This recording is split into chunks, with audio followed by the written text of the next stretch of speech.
관상동맥 석회화 안내. 심장은 전신의 혈액을 순환시키는 펌프 기능을 담당하는 장기이며 심장에 혈액을 공급하는 동맥을 심장동맥 또는 관상동맥이라고 부르는데, 심장동맥은 크게 왼쪽 심장동맥과 오른쪽 심장동맥이 존재하며 왼쪽 심장동맥은 왼쪽 휘두리동맥과 왼쪽 앞내림동맥으로 나누어집니다. 관상동맥 석회화란 관상동맥의 동맥경화가 진행하면서 혈관에 석회질이 쌓이는 현상을 말합니다. 관상동맥 석회화 검사. 검사 전 준비사항. CT 관상동맥 석회화 검사는 조영제를 사용하지 않으므로 검사 전에 금식을 할 필요가 없습니다. 검사에 소요되는 시간은 수분 정도입니다. 검사에 앞서 편안한 복장이나 가운을 입으시고 촬영에 방해가 될 수 있는 물품이나 옷 등은 모두 제거해 주십시오. 검사 테이블에 누운 상태에서 가슴에 전극을 부착하여 심전도를 모니터링합니다. 검사 준비가 끝나면 테이블이 기계 속으로 천천히 이동하는데, 검사가 진행되는 동안은 가만히 누워 움직이지 마시고 의료진의 지시에 따라 10여 초 정도 호흡을 참으셔야 합니다. CT 기계는 여러 방향에서 환자의 몸을 통과한 방사선을 측정, 컴퓨터를 통해 단면 영상으로 재구성하여 모니터로 보여주며 의료진은 관상동맥의 석회화 정도를 평가합니다. 방사선으로 인한 위험. CT 관상동맥 석회화 검사는 비교적 안전한 검사이지만 X선을 이용하기 때문에 불가피하게 방사선에 노출됩니다. 그러나 저설량 흉부 CT 촬영 시 노출되는 방사선 양은 일반적인 흉부 CT의 3분의 1 이하 수준이며, 보통 사람이 4에서 8개월간 주변 환경에서 받는 자연 방사선 양과 비슷하므로 관상동맥 질환의 위험을 평가하고 대비함으로 인한 유용성이 방사선으로 인한 위험에 비해 월등히 높다고 할 수 있습니다. 약물로 인한 부작용. 검사 시 심장 박동수를 떨어뜨리기 위해 투여한 약물에 의해 저혈압이나 어지럼증, 호흡곤란 등의 부작용이 발생할 수 있습니다. 그러므로 검사에 앞서 본인의 과거 병력이나 복용 중인 약물에 대해 정확히 말씀해 주시고 의료진의 복약 지도나 안내사항에 잘 따라주시기 바랍니다. 관상동맥 석회화 의미. 관상동맥 석회화가 심할수록 동맥경화가 심한 것을 의미하고 향후 협심증, 심근경색으로 인한 사망의 위험이 높아집니다. 관상동맥 석회화 점수. 관상동맥 석회화 점수가 높게 나왔다면 전문의의 진찰을 통해서 우선 당장 치료해야 할 문제가 있는지 확인하고 필요하면 운동부하 검사, 핵의학 스펙트 검사 등을 진행합니다. 당장 치료해야 할 문제가 없더라도 향후 심각한 심장질환이 발생할 수 있는 위험 요소를 줄이기 위해 생활 습관을 교정하고 만성질환을 관리해야 합니다. 어디에서 관리하면 좋을까?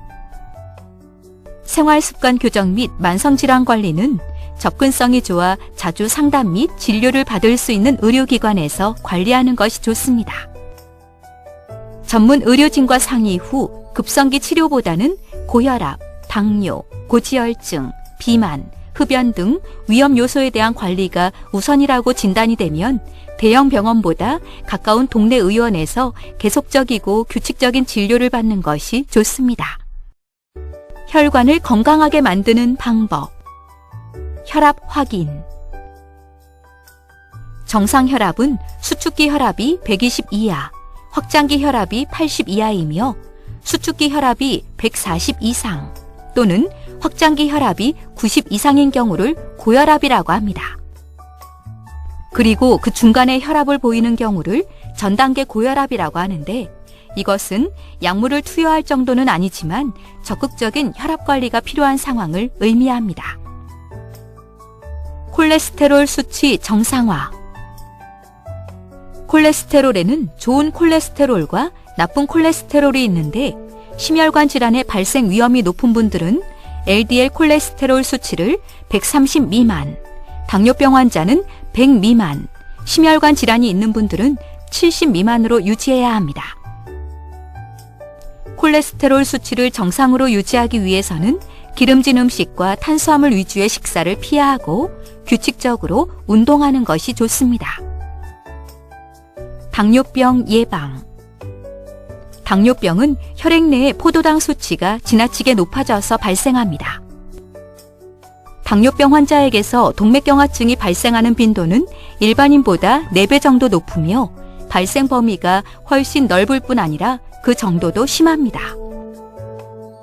당뇨병에 의해 동맥경화가 심해지면서 혈관이 막히거나 탄력이 떨어지면 각종 심내혈관 질환이나 동맥경화, 망막질환 등 다양한 혈관 질환이 발생할 수 있고, 동맥경화가 팔, 다리 등에서 발생하면 상처가 쉽게 낫지 않고 썩어들 수 있기 때문에 주의해야 합니다.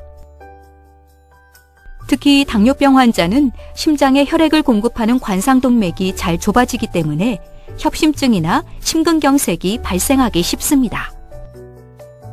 그리고 혈관으로 이루어진 콩팥에 문제가 생기면 투석을 받아야 할 수도 있습니다. 따라서 적정 체중 유지와 식이 조절, 적절한 운동 등의 생활 관리를 통해 당뇨병을 예방하는 것이 중요합니다. 금연. 흡연은 폐암이나 만성 폐질환을 일으킬 뿐 아니라 혈관을 좁히고 혈전이 쉽게 형성되게 하기 때문에 고혈압 및 이상 지질혈증과 함께 심장질환을 일으키는 주요 원인입니다. 하루에 담배 한 갑을 피우는 사람은 비흡연자보다 심장 발작에 의한 사망률이 2배 이상 증가하고 한 갑 이상을 피우는 사람은 3배로 증가합니다. 그 밖에 말초혈관을 좁아지게 하여 팔과 다리가 저리고 심하면 절단해야 하는 경우도 있습니다.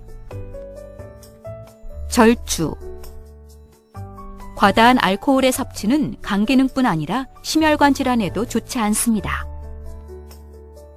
알코올 섭취량은 에탄올을 기준으로 했을 때 하루 30ml로 제한하는 것이 좋은데, 이것은 술의 종류에 맞는 술잔을 기준으로 2잔 정도에 해당하는 양입니다.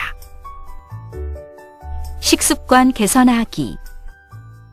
심장을 튼튼하게 하고 혈액을 맑게 하기 위해서는 바른 식습관이 필수적입니다. 영양소의 불균형 없이 규칙적으로 드시고, 소금 섭취는 고혈압의 위험 요인이므로 소금 섭취를 최대한 줄여 되도록 싱겁게 먹는 습관을 기르십시오. 비타민, 무기질, 식이섬유가 많은 채소와 과일, 해조류를 충분히 섭취하고 육류 이외에 생선, 알류 등을 골고루 먹습니다. 가공식품의 경우 대개 소금과 인의 함유량이 높기 때문에 적게 드셔야 합니다. 적절한 지방 섭취. 동맥경화를 일으키는 콜레스테롤은 동물성 지방 섭취와 관련이 있으며, 식물성 지방도 공기 중에 오래 노출되거나 가열하면 해로운 지방으로 변성됩니다. 그러므로 가급적 동물성 지방의 섭취를 줄이시고 식용유보다는 참기름, 들기름, 올리브유 등을 사용하며 튀김이나 부침보다는 무침이나 드레싱으로 요리하는 것이 좋습니다. 운동과 수면관리. 운동은 심장의 순환 기능을 원활하게 하고 혈관을 확장시키기 때문에 고혈압과 동맥경화를 개선시키는 데 도움이 됩니다. 심혈관 질환 예방을 위해서는 하루 30분 정도로 주 4회 이상 꾸준히 운동하는 것이 효과적입니다. 수면은 신체 회복 기능 때문에 중요합니다. 6시간에서 8시간 정도의 수면은 낮 동안 소비된 에너지를 보충하고 정신과 육체의 긴장을 풀어주지만, 충분히 수면을 취하지 못하면 혈압과 심장 박동수의 평균치가 올라가 고혈압을 유발할 수 있습니다. 정상 체중 유지하기. 정상 체중을 계산하는 가장 손쉬운 방법은 자신의 키에서 100cm를 뺀 다음 0.9를 곱하는 것인데, 예를 들어 키가 170cm인 사람의 표준 체중은 63kg입니다. 일반적으로는 체중을 조절하는 것만으로도 혈압을 낮출 수 있는데, 체중 10kg을 줄이면 수축기 혈압이 5에서 20 정도 감소됩니다. 참고로 표준 체중 유지와 규칙적이고 균형 잡힌 식사, 그리고 적당한 운동은 고혈압 관리에 도움을 줄 수 있습니다. 지금까지 관상동맥 석회화에 대한 개념과 관리 방법에 대해 안내드렸습니다. 감사합니다.